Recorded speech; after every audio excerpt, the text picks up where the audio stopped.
welcome to the Center for Indigenous Theatre's Program Information Session. My name is Mike, and I am the Office Manager at CIT. Just an overview of what we are going to be talking about today. We will be speaking about the history of CIT, the program, and the outline of the upcoming school year, as well as our health and safety protocols. We will also run you through application and ongoing enrollment requirements. Throughout the duration of our info session, our students will be showcasing their skills. Also, we were able to sit down with one of our alumni and fourth year students, Kitune Soleil, and talk to her about her time as a student at the Center for Indigenous Theatre. Before we begin today, we would like to acknowledge the traditional territory that we are on, the Anishinaabe, the Huron-Wendat, the Haudenosaunee Confederacy, and the Mississaugas of the Credit. This is the Dish with One Spoon territory.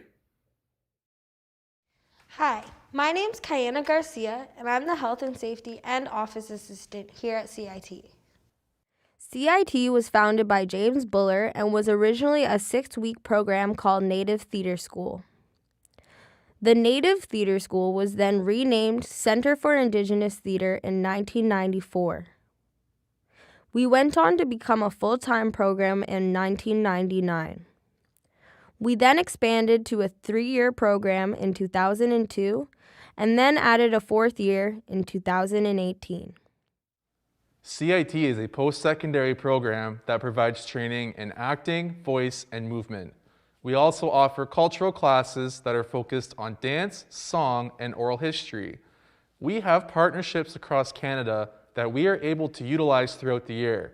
Our students are able to participate in land-based teachings with the Bajmajig storytellers in Manitowoc and Onmatogzee in Nipissing First Nation. Now it's time for our first student video. 4th year student Teresa Cutknife has created a 6-part series. Here's part 1. Take a look.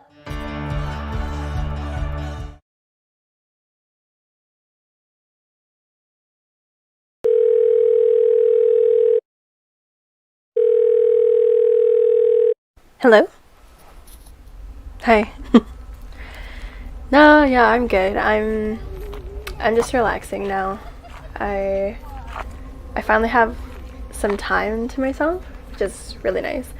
It's kind of been going and going since, the beginning of the fall, but now I'm finishing up school and it's gonna be a whole new world. I'm getting offers for jobs now. I'm supposed to be starting rehearsals for a production next month. So yeah, I mean, it's a little bit of a rocky start in the beginning of the year, but it's going pretty well. Yeah, just excited for this new transition in my life. Finally gonna be done school. Yeah. Yep. Gonna be an adult now. We need to hang out. We need to catch up. Oh, I heard of this new restaurant downtown. Does some nice Thai food. Do you want to go? Okay, yeah, sure. I'm busy until then, but do you want to go on the 14th? Yeah, the Saturday. No, March 14th. Okay, cool. I'll text you details later, but so excited to see you and to hang out. Okay. Okay. That sounds good. Bye. Right there.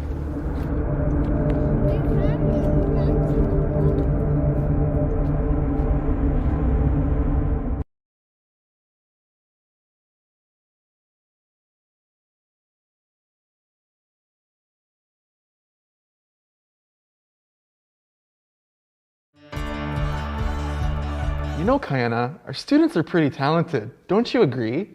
I agree. I really enjoyed that, Teresa. Yeah, one of my favorite things about working at CIT is watching our students grow. Now we're going to talk about the outline of the upcoming year. The next cohort of first-year students will start school in September. They will begin with an orientation period of CIT in Toronto.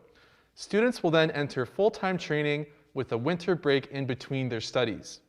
Our first years will then continue training from January until May, leading up to their graduation. Due to COVID-19, special protocol has been put into place. This includes, but not limited to, social distancing and mask wearing, as well as sanitization and screening before entering CIT studios. The health and safety of our students, faculty, and staff are of the utmost importance. Here are two versions of what your class schedule might look like this upcoming school year. As you can see, one schedule includes 100% in-person training and the other schedule includes a mixture of 60% online training and 40% in-person training. As our current health and safety regulations continue to develop, your training may be influenced by COVID-19. You have a variety of classes at CIT including dance, voice, physical theater, singing, and story creation. Now it's time for our interview with Kitune Soleil. We were able to sit down with Kitune and ask her a little bit about her time at CIT as a student. How was your time at CIT? Well, I learned a lot about kind of everything to do with theater and all the different aspects of that. Because growing up, my sort of not really dream, but thing that I was always involved in was modeling and doing stuff like that. But I was always interested in acting, and then I didn't get into that until when I went to CIT, and I took their summer program, and I just really liked the way that you literally created something out of nothing, literally out of your head. Any sort of thoughts or ideas that you had, we would just workshop that, put it up on its feet, and then within a month we had a whole show, and I just fell in love with that. And then obviously I went for the full program, and I'm doing the writing mentorship now. But oh yeah, one of the other things I wanted to mention was I grew up, I guess I was adopted by a white family. So me and my brother grew up, we're both Native, not whitewashed or whatever. It wasn't they were trying to whitewash us or anything like that, just removed from the culture. So one of the things that I really enjoyed about CIT was we had cultural trainings, or we'd have a week-long workshop, doing a singing workshop, or they would have different people come in and we learned different dances and songs and all that kind of stuff. So I think that was one of my very favorite parts about being in CIT, was the cultural elements of it. Thank you, Kitune. We appreciate your time, and I learned a lot from you. Kitune also performed a monologue written by first-year student Sunny Russell, titled You Weren't There. Let's watch it. I'm a lot like you in a lot of ways. People tell me all the time that I have your nose, your laugh, your smile, your sense of humor. Don't think I've forgotten about all of the good times, because I haven't. I still remember late nights watching black and white movies, the pillow forts, the Rice Krispie squares. You used to put pickles on your peanut butter sandwiches, and I used to think it was so gross. Now I crave them. I miss you so much. Sometimes I'll be walking down the street and I swear I could see your face and strangers walking by. And sometimes I'll get a whiff of your perfume in the air, and it's like you're still here. But I know you're not. You were a good mom. You tried your best. I know you did. Do you remember our talks? It was usually the day after one of your episodes. You'd pour me a glass of milk and you'd say, "My girl, we all make mistakes sometimes." But you were perfect to me, Mom. There wasn't anybody else in the world except for me and you. Now it's just me. Yeah, I'm a lot like you in a lot of ways. I hurt like you. I didn't know it then, but I know it now. I'm not perfect either. I mean, I make mistakes too. And don't think I've forgotten about all of the bad times either, because I haven't. I remember so many times coming home and you weren't even there.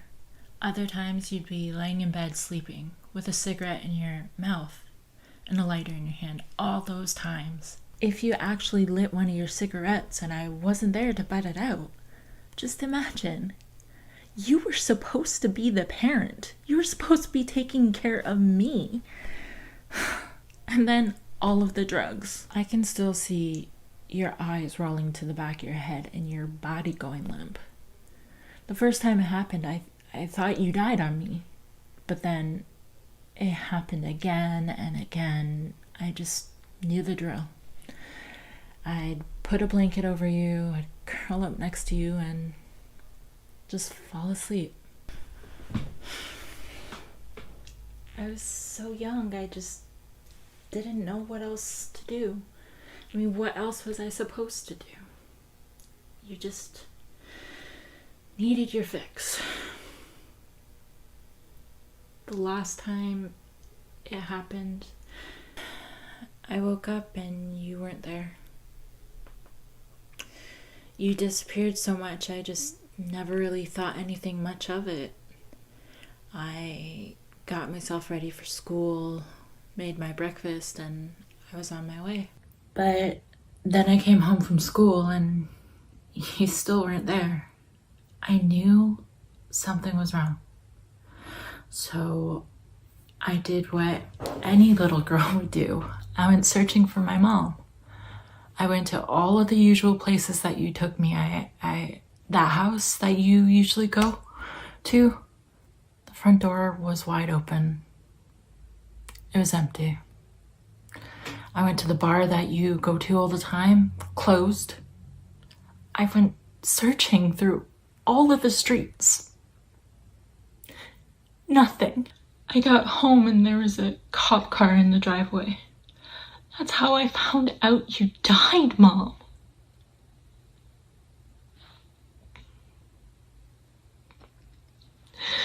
From that day forward, I told myself that I would have to fight for myself, like I always had and like I always will. I realize now why I can't love without fear, why it's so hard for me to trust anybody, because I'm living in constant fear of abandonment. But you know what? It's taught me self-sufficiency. I have you to thank for that. It took me a lifetime to love myself, to untie myself from your existence. I'm not that little girl anymore, Mom.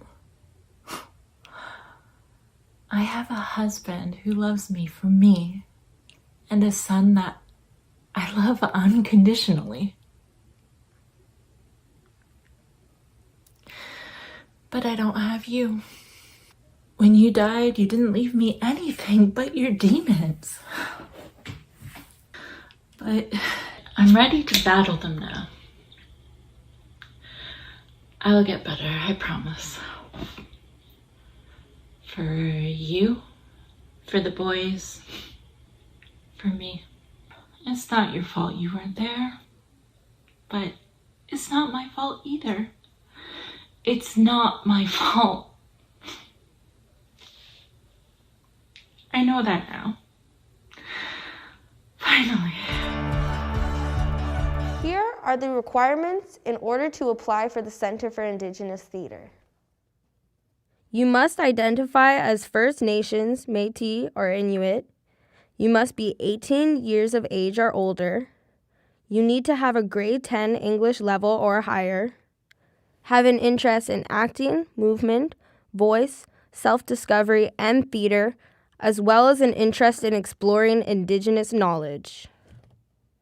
There are important documents that you are required to submit when applying to CIT.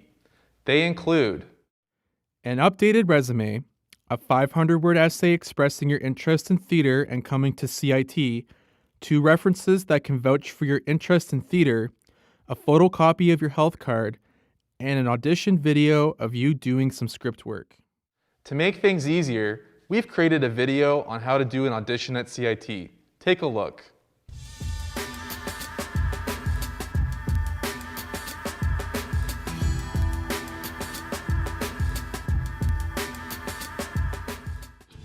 Hi, I'm Sam Twin. I'm a 4th year student here at Center for Indigenous Theatre. Hi, I'm Teresa Cutneff, and I'm also a 4th year student at the Center for Indigenous Theatre. We'll give you some tips and tricks on how to do your monologues and get them sent into CIT.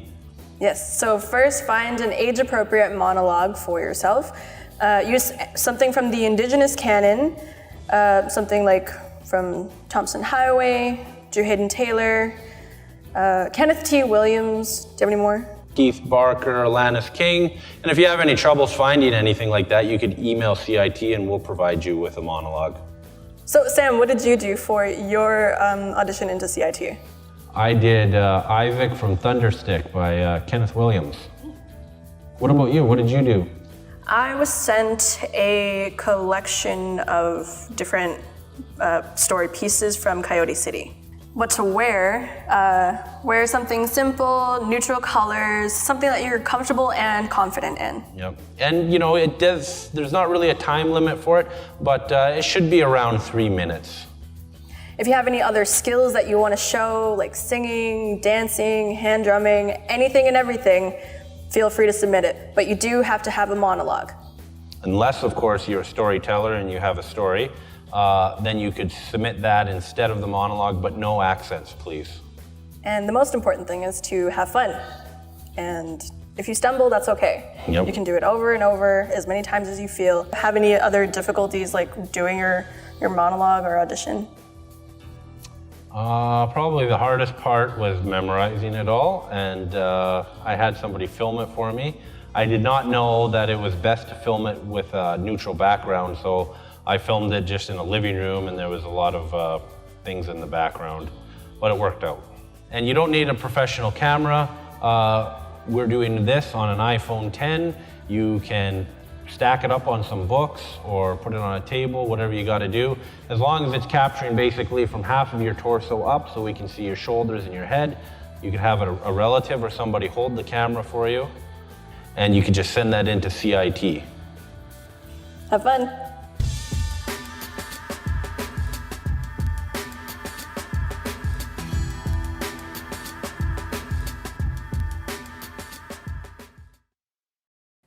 Some ongoing requirements to remain in the program are that you must be on time and present for all classes, and you must be actively looking for funding while you attend your studies. Tuition costs each year are $3,750. If you are unable to receive band funding, there are organizations you can submit applications to for funding. These include, but are not limited to, Inspire Foundation, Métis Nation of Ontario, Canada Post, Mississaugas of the Credit, and other local organizations. If you are in need of funding assistance, contact us at the Center for Indigenous Theatre. No student is ever turned away due to lack of funding. Please don't forget to follow us on Instagram and Twitter and like us on Facebook. We would like to thank our funders. With their generous support, we are able to provide a school for our students. We thank the Department of Canadian Heritage, the Ontario Arts Council, the Toronto Arts Council, Misway Beak Aboriginal Employment and Training, BMO Financial Group, Hastings Park Foundation of Rights and Freedoms, and Ontario Arts Foundation. Thank you for attending our program info session. If you have any questions or comments, please leave them in the comments section below. Thank you, and we look forward to seeing you soon.